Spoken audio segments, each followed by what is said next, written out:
Piano music is very simple in concept, a melody on the treble staff and bass on the bass staff. Now, sometimes the bass staff has the melody, but in concept, treble has the melody and bass, with the bass line makes sense with most marches, waltzes, and other musical genres. Now, what if you want to make that simple piano music into a full orchestra? Well, that isn't going to be so simple because you have so many new parts and voices to deal with. So, I'm going to show you how to turn this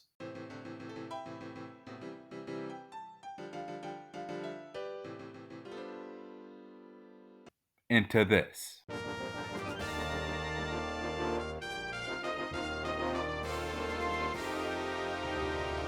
Now, this was originally submitted for a competition and a general test for film scoring, and that's why it's named like it is, but it is good enough for this lesson, so let's do this anyway.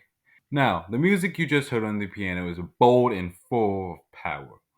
To represent this said power and boldness, we put the melody and accompaniment on the brass. Now, to add a little flair to the concert A the trumpet has, we add a little run with a trill at the climax on the upper woodwinds and strings. Now, people think ones are hard to write, but really what you're looking for is a starting note and a ending note. In this case, being G is the starting note and A, an octave higher, is the ending note. How many notes does that take? 8, and regular 30-second notes can do the job just perfectly. And if you're wondering if your players can play the one you just made, runs in scales, thirds, or arpeggios are easy for the player because they have been practicing those scales.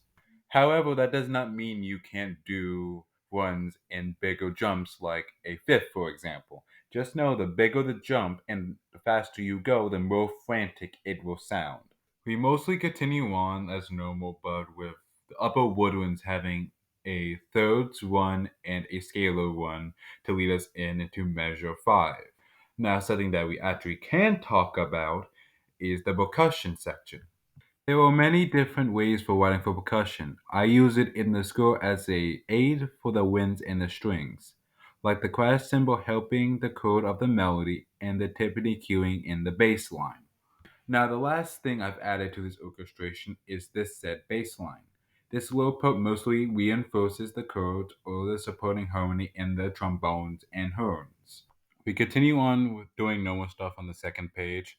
The upper woodwinds are playing a variation of the bass line, and we just mostly move on. It's the final chord I want to talk about, and the introduction to this chord that makes this special.